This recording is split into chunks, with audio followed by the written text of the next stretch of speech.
Donc, bonjour et bienvenue, ou bon après-midi et bienvenue, ou bonne soirée et bienvenue à cette session de la Power Platform French Summit. On va commencer par remercier chaleureusement tous nos différents sponsors, incluant Microsoft, qui permettent cet événement d'arriver, et tout spécialement aussi à toute l'équipe d'organisateurs qui sont derrière cet événement. C'est un travail titanesque pour arriver à gérer toute la logistique derrière ça. Donc, un grand merci à tous et à toutes. Suivez-nous. On arrive à la toute fin, mais si vous suivez sur les différents canaux, vous pouvez suivre les différents groupes qui sont derrière cet événement-là. Et pour notre session présente, transformer votre... Il manque un S. Wow! Transformer votre papier en or avec AI Builder. C'est merveilleux. Donc, à mon sujet, je suis Éric Sauvé. Je suis leader de la pratique Power Platform chez XRM Vision à Montréal, au Canada. Mes sujets favoris, la plongée sous-marine, la moto, ma famille et les amis. Je suis reconnu comme MVP. J'ai obtenu ma certification aussi de formateur. Et vous pouvez me suivre sur les différents médias avec le tag ThePowerDiver. Ce qui est plus important, c'est le sujet de présentation, de quoi on va parler aujourd'hui. Donc, pour bien débuter, être sûr qu'on est tous au même niveau, je vais juste faire une rapide présentation. La plateforme. Donc, la Power Platform, c'est quoi? AI Builder se positionne où à cet endroit? Puis tout ça, c'est basé sur mon point de vue sur ces éléments-là. Et par la suite, on va rapidement passer sur le traitement de formulaire. Donc, le scénario sur lequel on va travailler aujourd'hui, c'est le traitement de formulaire en mode démonstration et un pavé pour les questions. Par contre, en cours de route, n'hésitez pas. La session est quand même pour vous. Donc, si vous avez des questions, n'hésitez pas à les faire sur le chat. Aurélien va les monitorer. Et si ça vaut la peine, il va interrompre ou sinon on les traite à la fin sans problème. Donc, commençons par un survol de la plateforme et AI Builder. Mettons les bonnes bases. Donc, cette fameuse Microsoft Power Platform. Vous avez dû voir différentes variantes de cette présentation.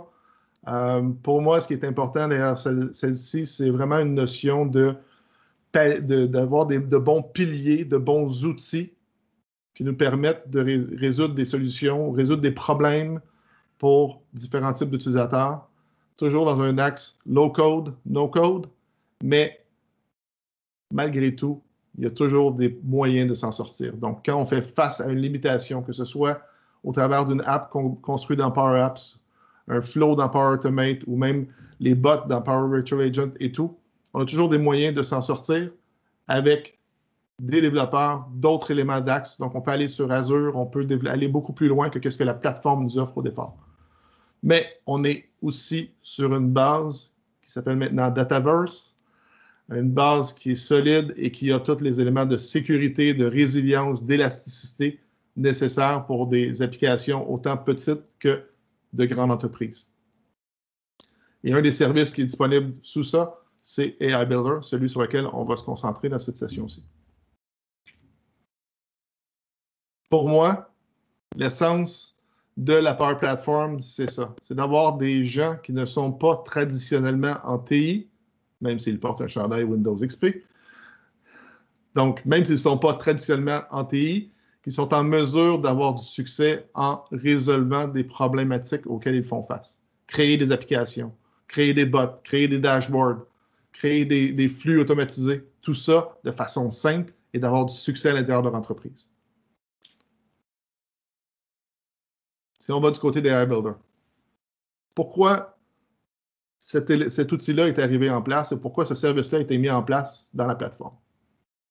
Quand on regarde cette photo-là, moi, ce que ça me dit, c'est si je veux faire, en tant qu'organisation, si je veux mettre en place de l'apprentissage machine ou de l'intelligence artificielle, ça me prend à la base des techniciens qui s'y connaissent, des gens qui vont être en mesure de faire le fine-tuning, l'ajustement du moteur comme on est ici dans une voiture, un bolide de course, Donc, prendre le même type de personnes, des gens qui s'y connaissent, des gens qui ont de l'expertise, et probablement des gens que je n'ai pas accès, des gens qui ne font pas partie de mon organisation. Donc, il faut que j'aille chercher ça à l'externe.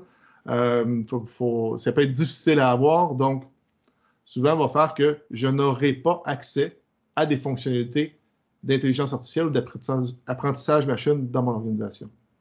Et iBuilder amène ça à un niveau supérieur, donc d'être capable d'accéder à ce genre de service-là sans nécessiter ce type d'équipe. Et pourquoi on met de l'intelligence artificielle ou pourquoi on met de l'apprentissage machine? C'est pour transformer nos processus.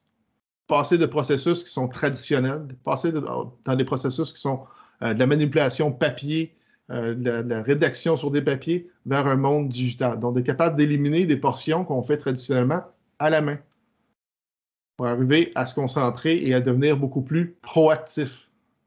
Donc, au lieu de passer son temps à faire de l'inscription de factures dans notre système, on va passer du temps à gérer les attentes de nos clients. Au lieu de passer du temps à réagir quand il y a une faille dans un processus, on va être proactif, on va déceler les tendances et on va agir au préalable. C'est ce qu'on veut réussir à amener. C'est pourquoi on veut pouvoir mettre en place des systèmes qui vont prendre l'intelligence ou prendre nos données, nos tendances, ou prendre des processus qui sont manuels et les amener dans un mode digital. Donc, dans AI Builder, on a deux grands types de modèles. Modèle personnalisé. Et ici, je reviens avec l'analogie de la voiture au début. On avait nos mécanos, les ingénieurs qui étaient en train d'ajuster le moteur. Modèle personnalisé, c'est aussi simple que de changer le pneu d'une voiture. C'est accessible à tous. Avec un peu d'instruction, on est capable de s'en sortir.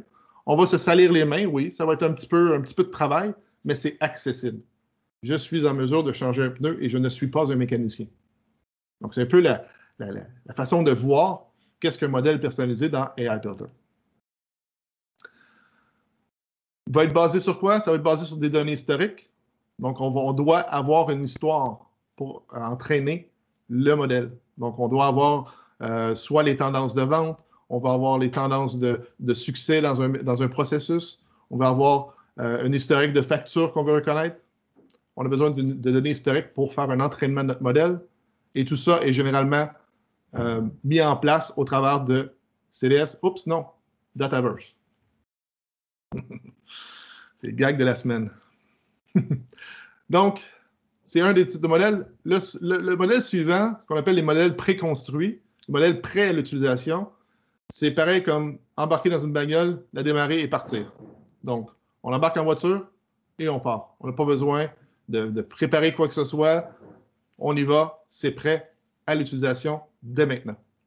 Donc, ce sont soit des composantes qu'on utilise dans nos Power Apps ou des actions qu'on va utiliser dans nos flows. Tout est prêt à l'utilisation. Et contrairement à l'historique qu'on a apporté de notre système, ici, c'est de l'historique ou de l'intelligence qui provient de l'industrie ou de Microsoft. Donc, quelles sont les tendances qui sont requises pour utiliser ce modèle-là? Ils ont déjà servi derrière ça. Donc, les différents types ou les différents modèles ou scénarios d'utilisation qu'on a au niveau de personnaliser, on a donc. Et là, ça peut dépendre des environnements. Le déploiement peut dépendre de où votre environnement est situé, la région de votre tenant, mais à haut niveau, les différents choix qu'on a sont présents ici. Donc, la classification de catégories, si on prend l'extraction d'entités, c'est deux éléments qui sont beaucoup dans le traitement du texte qu'on reçoit. La prédiction et les tendances. Donc, est-ce qu'on a eu un succès dans un processus historiquement où on a besoin d'être proactif et de gérer? On va traiter ça au travers de ça. Détection d'objets, prendre une photo et reconnaître. Donc, prendre un inventaire, reconnaître des défaillances dans une fondation, building, peu importe. On peut faire ça au travers de la détection d'objets. Traitement de formulaire, on y va, on arrive tout de suite après. Et là, on a toute la série d'éléments qui sont préconstruits, incluant la traduction de texte, la reconnaissance de texte, la détection de langue, l'extraction d'entités, etc., qui sont des modèles préétablis sur lesquels on peut partir tout de suite et améliorer nos applications et tout. Donc, c'était mon survol très rapide au niveau de la plateforme et AI Builder, qu'est-ce qu'il y en est. Maintenant, au niveau du traitement de formulaire, notre sujet actuel. Les informations qui sont importantes à retenir.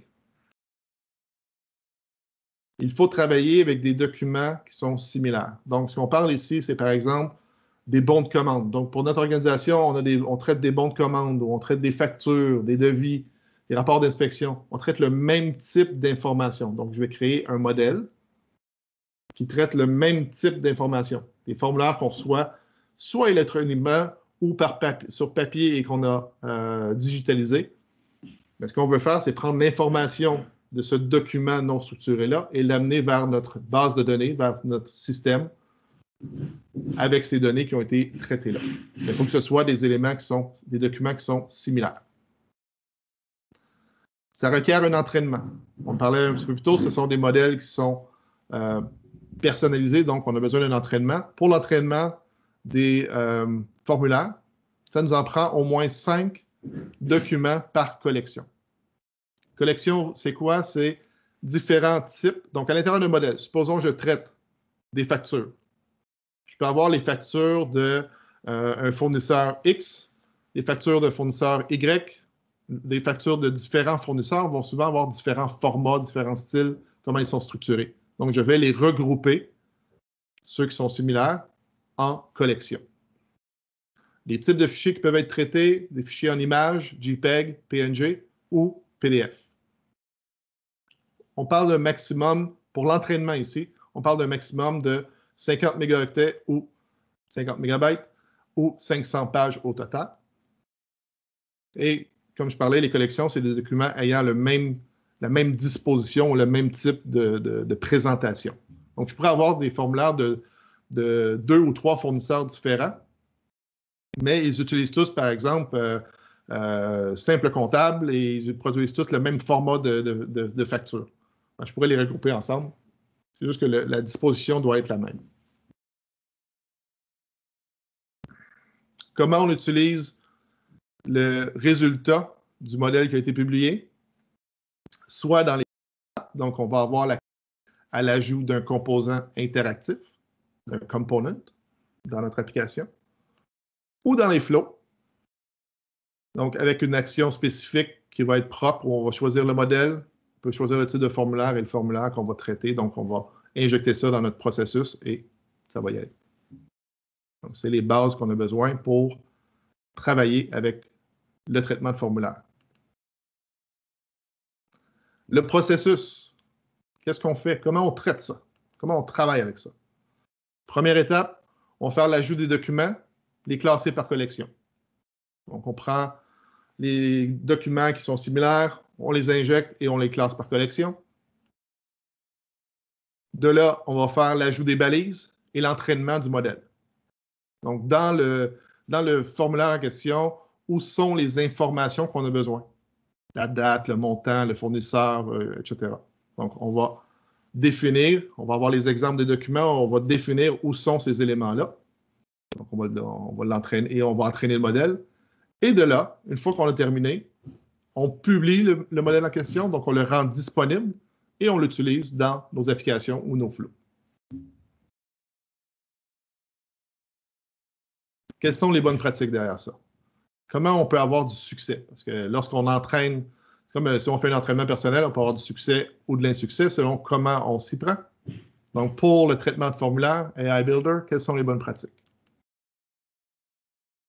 Il faut que nos formulaires soient principalement composés de texte. Si on a beaucoup d'images ou beaucoup de cases à cocher ou des éléments complexes comme ça va être plus difficile. Donc, si notre formulaire, la formule, le document qu'on doit traiter est principalement du texte, ça va bien se passer. J'en ai parlé, on doit regrouper nos documents similaires par collection. Donc, prendre une série de documents qui sont identiques et les assembler par collection. Mais ce qui est merveilleux, c'est que maintenant, depuis tout récemment, on peut travailler avec des collections. Donc, on peut créer un seul modèle qui serait traitement des factures, qui contient différentes collections. Je n'ai pas besoin de créer 10 différents modèles et entraîner 10 différents modèles si j'ai 10 différents types de documentation ou de formulaires qu'on va recevoir.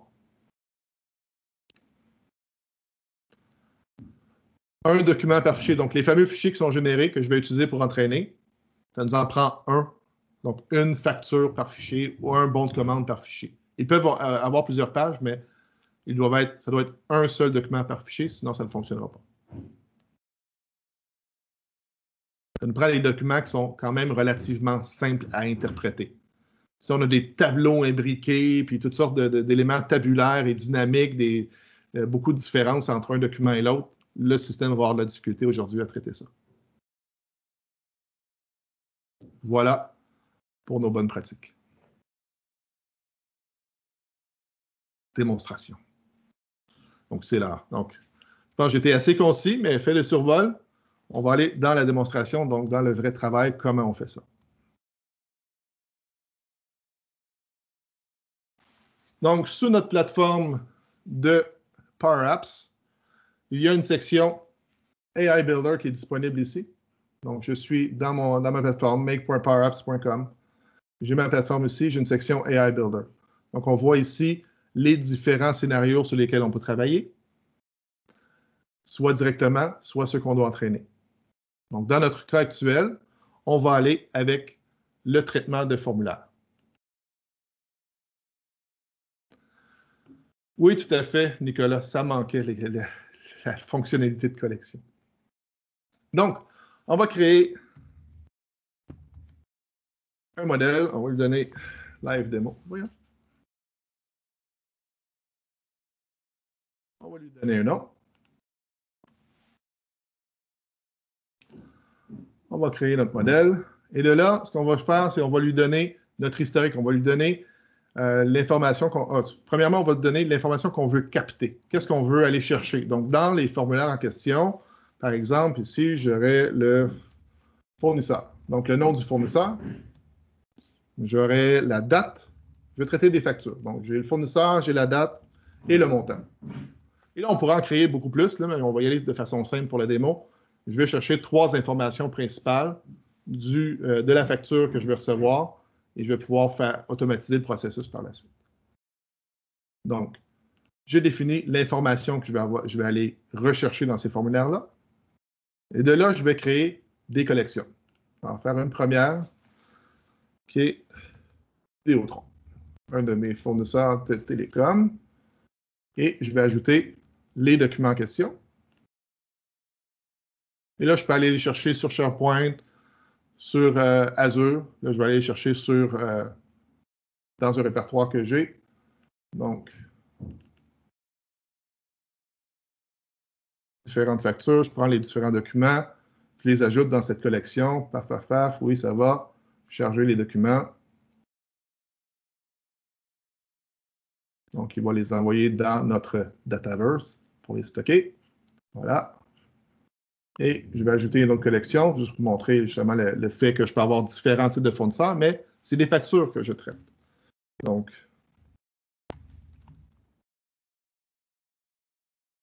simple. Ici, je vais aller ajouter encore là mes documents.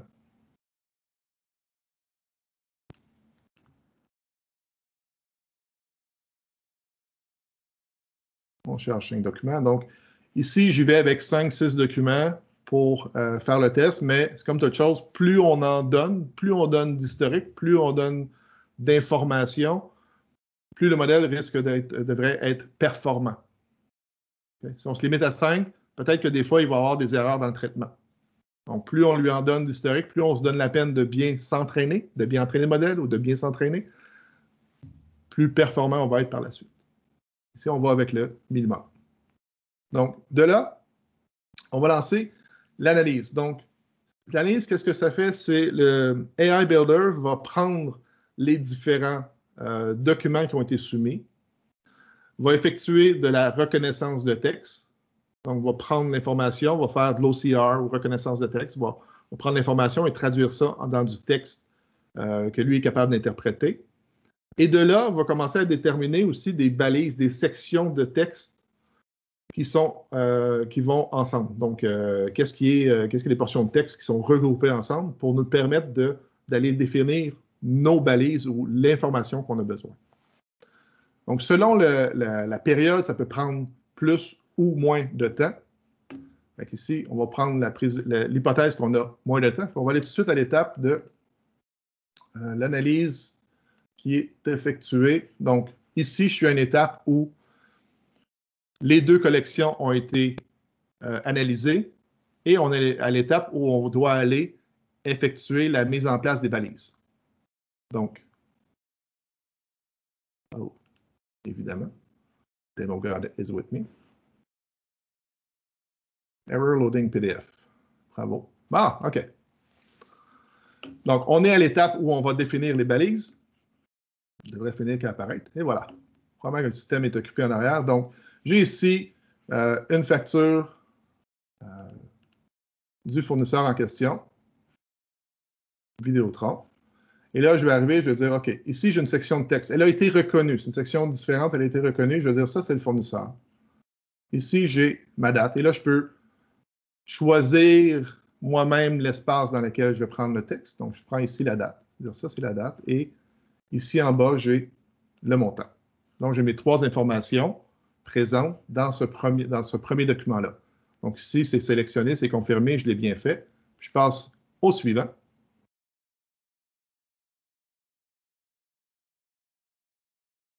Le document va apparaître et je refais la même étape. Ça, c'est le fournisseur. Ici, on a notre date.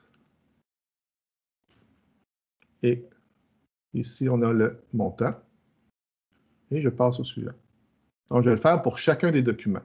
Mais vous voyez ici, là, oups, il a déjà, après 2 documents, il a déjà appris certains éléments, comme la date et le montant, il est capable de les déterminer lui-même.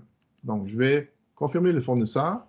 Et là, je vais voir le montant. Oui, il l'a bien défini. Et la date, il l'a pris sur la page suivante. Fait que je pourrais arriver et dire, pas pour la date, je vais dire non, c'est pas celle en bas, c'est celle en haut ici. Donc, ça, c'est la date. Et là, je vais passer au travers chacun des documents et faire cette étape-là. OK, donc ici, je vais juste y aller rapidement. Ici, c'est sur le fournisseur.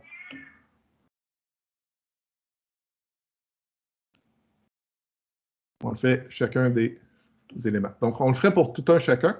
Et là, une fois que la collection est finie, j'irai faire, là, je ne l'ai pas complété, je vais aller en mode accéléré sur celui-là. J'irai sur mon autre collection. Oups.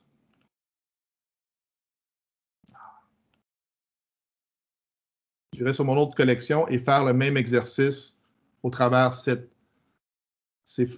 différente variation de facture. Donc, je passerai sur celui-ci. Il va me donner l'information que lui a déterminée. Et je vais faire le même exercice de cette portion-ci, c'est le numéro de facture. La portion ici, c'est le fournisseur. La suivante, c'est le montant. Donc, selon les caprices, voilà, du temps sur le cloud, des fois c'est plus rapide, des fois plus lent. Donc ici, on a notre fournisseur, notre date, notre montant.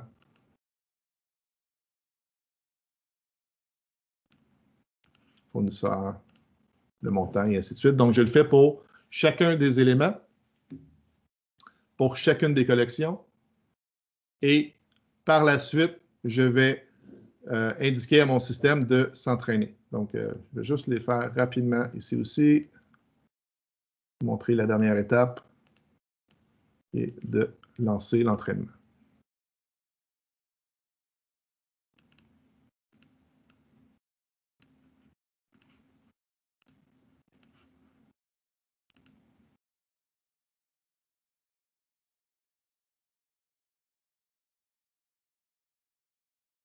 Bon, ici, fournisseur, le montant. Je pense qu'il m'a manqué dans le précédent, dans Vidéotron. Ici, étape suivante. Ah, Vidéotron, il en manquait 2. Je vais terminer ces deux-là.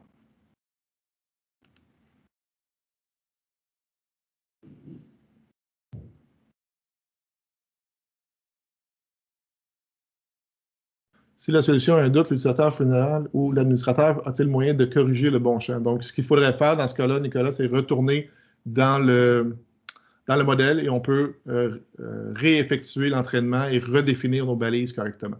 Ce serait ça le moyen de s'en sortir dans un cadre comme ça. Bon, voilà. Fournisseur.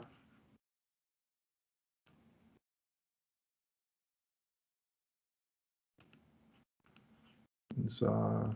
Voilà. Suivant.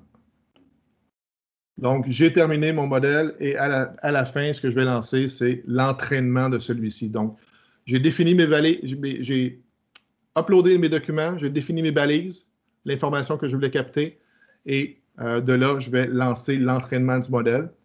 Et là, ce qui va se passer, c'est qu'il va être dans ma liste de modèles et il va tomber en entraînement. Et lorsque terminé, il va être au niveau entraîné. Donc, on va aller tout de suite sur le modèle qui est entraîné. Bon, analyse effectuée, donc c'est l'étape suivante. Et là, ce que je peux faire, donc c'est le modèle qui est avec les mêmes informations que j'ai fait dans l'étape précédente. Je peux arriver, avant de le publier, et tester mon modèle. Donc, arriver et dire, OK, ici, j'ai l'information que j'ai prise pour mon entraînement. Je vais remonter d'un niveau et j'en ai d'autres, donc d'autres types de factures. Et je vais faire un test. Est-ce qu'il va reconnaître l'information dans ce formulaire-là? Donc, c'est un qui est similaire, toujours dans le même format, mais ce n'est pas un de ceux que j'ai utilisé dans mon entraînement. C'est la façon de confirmer est-ce que mon modèle est bien entraîné ou pas. OK? Donc, on voit ici, au niveau du fournisseur, il ramasse l'information de la ligne suivante. Et ça, c'est une chose que j'ai remarqué. S'il y a beaucoup d'informations qui est collée, on essaie de segmenter, ça peut être un peu plus difficile. Donc là, ici, il faudrait que je retourne faire mon entraînement, choisir un modèle ou donner plus de documents. Donc, au lieu d'en avoir 5, peut-être qu'il m'en faudrait 10, 15 ou 20 et lui répéter. Et là, à un moment donné, il va devenir un peu plus, va devenir meilleur à détecter vraiment la portion que je désire derrière ça. Okay. Donc, ça, c'est la façon rapide d'arriver et de tester le formulaire en question. Et de là, une fois que j'ai terminé, je publie mon modèle, donc je le rends disponible pour l'utilisation. Donc, dans mes modèles, j'en ai un, pas celui-là, un qui était déjà publié. Je viens de niveau. Publier, celui-là ici. Donc, j'ai un modèle qui est la même version que j'ai fait la publication, juste pour sauver. Et de là, la prochaine étape, c'est de l'utiliser dans une application. Donc, je vais arriver à droite, je vais avoir soit mes Power Apps, etc., ou j'arrive ici, utiliser le modèle, et je vais lancer une nouvelle application. De là, ça va lancer l'éditeur d'application Canvas, ou zone de dessin, selon le langage dans lequel vous êtes. Des fois, ils donnent des noms un peu étranges, des applications de type zone de dessin. Donc, ou applications de type Canva, ou Canvas App qu'on a. Donc, ça va lancer l'éditeur, et ça va tout de suite mettre en place la composante, le component de détection ou de traitement de formulaire. Donc, on l'a ici. Et on va nous ajouter le dit composante et tout de suite avec le lien avec mon modèle en question. Rien m'empêche dans une application autre d'arriver, de faire l'insertion. Je vais dans le menu ici, AI Builder, traitement de formulaire, l'ajouter et là choisir avec lequel de mes modèles je veux utiliser ce formulaire-là. Okay. Et oui, ça pourrait être dynamique, vous pourriez changer de modèle et tout ça, mais dans le cadre ici, on va y aller avec simplement un cas. Donc, j'ai mon modèle ici et là, je pourrais avoir un formulaire. Je peux créer un formulaire. Généralement, on va avoir une étape peut-être de validation qu'on va mettre en place. Je pourrais mettre en place un formulaire de modification qui, lui, serait sur des données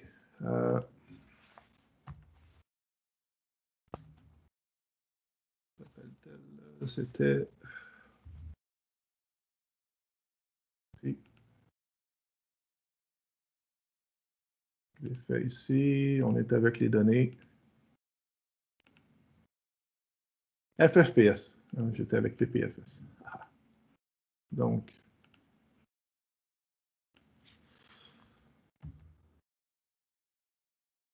inverser les lettres. Donc, je vais avoir le formulaire qui pointe sur une entité maintenant, une table, excusez-moi, une table dans mon Dataverse qui va servir à conserver cette information-là. Donc, l'information des dites factures. Et ici, je peux arriver et faire le lien. La valeur pour mon fournisseur, c'est quoi? Donc, je vais aller dans mon default ici. Modifier.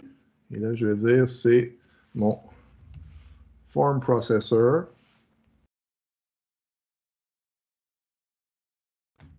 Les résultats. Et de là, je vais tout de suite avoir, étant donné qu'il est propre à un modèle, je vais tout de suite avoir les champs que j'ai déterminés dans mon modèle. Donc ici, je vais prendre le fournisseur.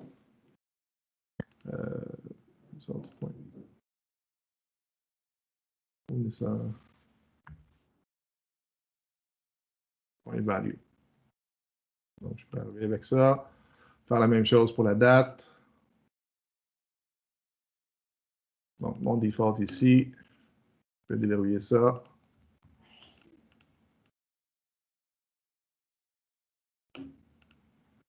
Ici, la même chose pour le montant.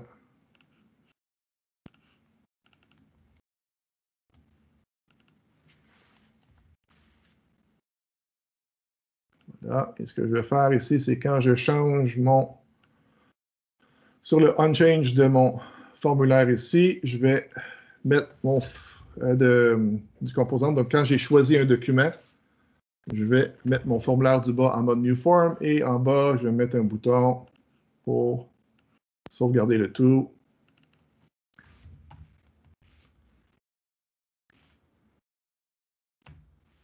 Donc ici, dans mon scénario, ce que je fais, c'est je permets à un utilisateur d'avoir une application.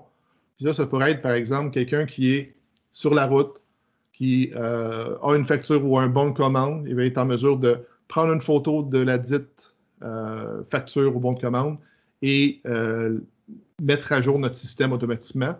Et on veut lui permettre de peut-être corriger, parce que même si le modèle est très bon, il pourrait avoir des corrections live à effectuer. Donc ici, j'arriverais, puis là, si je suis sur une tablette ou un appareil mobile, je pourrais prendre une photo directement. Ici, on va prendre, par exemple, la facture qui est là ou une autre ici, peu importe. Donc, mon formulaire ici se présente en mode nouveau. Et là, je vais avoir une interprétation de cette donnée-là contre le modèle que j'ai entraîné. Et je vais avoir mes résultats qui vont être présentés ici.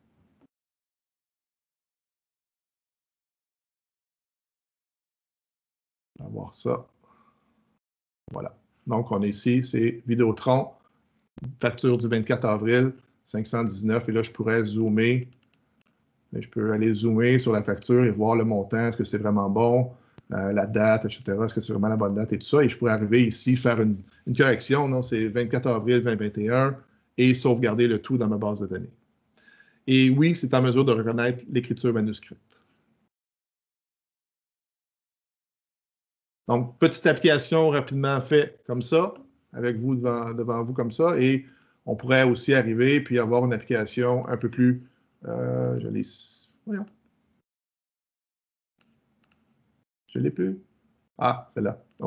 Une version un peu plus, pourrait être un peu plus riche. Et là, je pourrais avoir, tu sais, là, j'ai entraîné un modèle avec seulement 3 champs, mais je pourrais établir un modèle avec beaucoup plus d'informations. Même les items à l'intérieur ici, je peux aller chercher les items à l'intérieur et reconnaître cette information-là aussi. Okay. Et dans un mode comme ça permet, comme je vous dis, aux personnes d'arriver et de corriger le texte avant de le sauvegarder dans ma base de données. C'est l'option que ça peut leur permettre de faire. Aussi simple que ça. L'autre façon de procéder, et ça, c'est un scénario où, par exemple, je pourrais avoir un répertoire dans lequel je dépose les dites factures ou un répertoire dans lequel un client, ça peut être une liste SharePoint, ça peut être un répertoire OneDrive, ça pourrait être les messages qui sont envoyés dans une boîte mail spécifique. On pourrait prendre les documents en question et les procéder dans un flow. Donc, si on prend l'autre exemple, c'est de démarrer un. Donc, ici, avec mon modèle qui était déjà publié, je démarre un nouveau flux ou un flow. Je vais avoir déjà l'information. Donc, dans ce cas-ci, c'est un démarrage manuel. Donc, je démarre le flow à la demande. Mais on s'entend que je peux très bien ajuster et créer un flow qui me permettrait de le faire quand le fichier est déposé dans un répertoire ou est reçu par courriel. Ça, c'est pas de problème. Donc, assez simple. On a une action de AI Builder qui est ici avec le modèle et l'information qui est déjà construite parce que je suis dans un template. Mais si jamais vous avez votre propre flow que vous avez construit et vous voulez utiliser AI Builder, simplement prendre un des éléments qui est ici et là, je vais aller dans la détection de formulaires. Donc, c'est celui de traiter, enregistrer les informations des formulaires. Et là, je vais dire quel modèle je veux utiliser et quel type de document. Est-ce que c'est un PDF, JPEG ou autre? Et là, le formulaire en question, qui dans ce cas-ci, c'est un document qui est là. Donc, c'est aussi simple que ça en termes d'action. Et si je supprime ça, et je vais juste compléter mon modèle, dire ici, plutôt dans les faits, c'est j'ai un document qui a été déposé, je procède au travail d'AI Builder, et de là, ce que je peux faire, c'est aller mettre à jour. Donc, je vais aller créer un enregistrement dans mon Dataverse. Comment je m'habitue à le dire? FFPS, démo facture. Donc, je vais aller créer un enregistrement ici.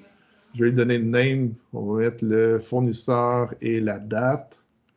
Et chacun des champs, la date ici, le fournisseur et le montant. Donc, si j'ai ça et je vais regarder mes données actuelles, on l'a-tu ici?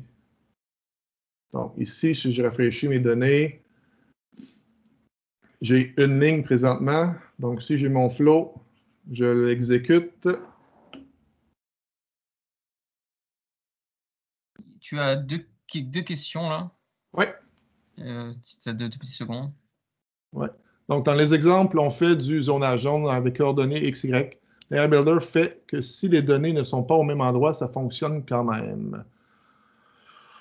Je crois qu'il y a une certaine capacité de s'ajuster, mais oui, je crois que c'est beaucoup dépendant sur le positionnement dans la page. Mais je crois qu'il y a beaucoup d'informations qui sont relatives parce que c'est en mesure, où j'ai la réponse en partie, parce que si j'ai un document qui a une table, donc le positionnement de certains éléments vont bouger, il va être quand même en mesure de s'adapter et de traiter l'information qui n'est pas toujours à la même place. Il va travailler avec du relatif à ce moment-là. Donc, ça fonctionne quand même. Peut-on partir d'un PDF texte et ne pas faire l'étape d'ossérisation? OCR. Donc, de reconnaissance, c'est ça. Je ne suis pas certain de comprendre le sens de cette question-là, par contre. Donc, vous pouvez prendre le micro live si vous voulez. Je ne sais pas s'il peut être on mute puis poser la question en direct. Ça me fait plaisir. Donc, si le montant, par exemple, sur une deuxième page, ça fonctionne, c'est ça? Oui, le montant sur une deuxième page peut fonctionner. Donc, je vais tester le flux en question en lui fournissant un fichier. Donc, il va enregistrer. Oui, oui, oui. Je vais aller chercher une des factures qui est ici. Lui dire que c'est un fichier PDF. Exécuter le flux. Je pense que pour la question d'Edmond, en fait, il faut vraiment fournir des templates et lui apprendre la machine.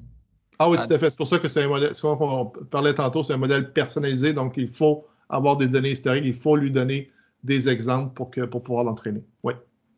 C'est le sens de la question, tout à fait. Donc, mon flow vient de terminer. Si je reviens au niveau de mes données, ici, je fais actualiser les données. Et voilà, on a notre facture Vidéotron qui a été ajoutée ici. Et je pourrais aussi inclure la copie. Ce qui est une bonne pratique dans un cas comme ça, c'est que j'inclurais aussi une copie de la facture en question ou du document en question dans cet enregistrement-là pour avoir une contre-validation, puis je pourrais avoir une mécanique de contre-validation, d'avoir une relecture par des gens.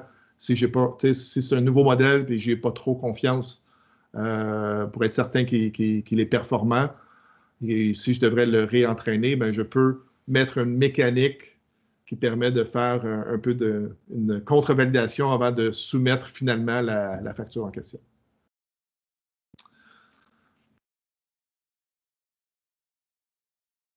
Ça fait le tour des exemples. Donc, on a eu un survol AI Builder, où est-ce que c'est? Le traitement de formulaire, comment effectuer l'entraînement, c'est quoi les contraintes, comment utiliser ça dans une application, comment utiliser ça dans un flow, et comment ça sert à, dans ce cas-ci, mettre à jour notre environnement Dataverse. Est-ce qu'il y a d'autres questions qui n'ont pas été répondues au travers de la session? C'est un 5 minutes à la fin exprès pour ça. Tout va bien. Bonjour Eric. Oui. C'est Igor, ça va? Oh, Igor, ben oui, ça va bien, toi. J'ai deux questions. Une question stupide, l'autre un petit peu moins. J'assume qu'en arrière, c'est Azure Cognitive Services, donc c'est le même moteur qui est en arrière, c'est ça? En partie. Ce qui est important de savoir, c'est que ce n'est pas du one-on-one et j'ai fait des contre-validations là-dessus. Ce n'est pas toujours du one-on-one. Donc, le AI Builder dépend beaucoup de certains éléments qui sont dans le Azure Cognitive Services. Okay. Mais fondamentalement, derrière, il ne faut pas se dire que c'est du 1 à 1. Donc, ce n'est pas toujours un scénario AI Builder qui est exactement la même chose côté Azure. Mais underneath, les deux utilisent quand même des services qui sont identiques ou similaires.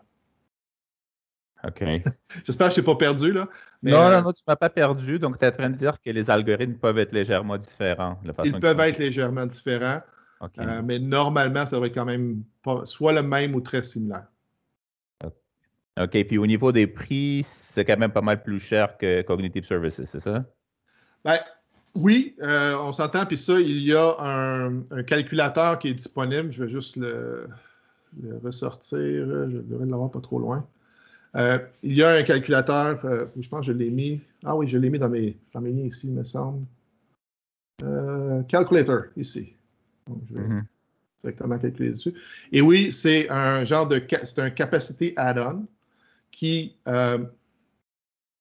ici, qui est à, je ne sais pas trop combien en euros c'est, mais je sais qu'en dollars US, c'était, FRFR, mais c'est en dollars, je pense. Donc, c'était l'équivalent de 500 dollars US par mois pour 1 million de requêtes. Et là, le 1 million de requêtes ou de crédits est calculé différemment selon le scénario qu'il y a.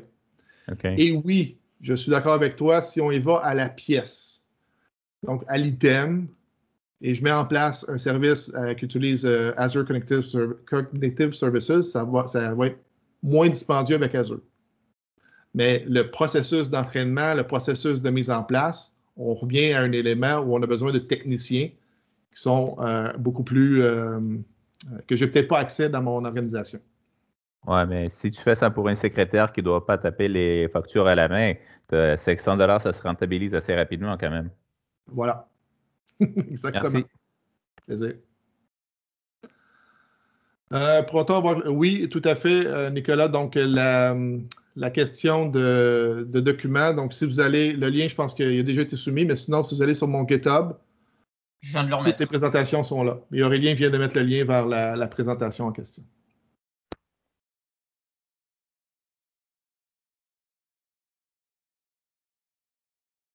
C'est bon? Excellent. Donc, n'hésitez pas à demeurer connecté sur la conférence. Il y a dans 15... ou y a-t-il une pause, Aurélien, je pense par la suite, avant la session finale de John? Tu es sur mute. Ah, pardon. Ouais, ça marche plus. C'est la phrase de l'année. Oui, effectivement, il y a une petite pause de 15 minutes. Et après, il y a la keynote finale.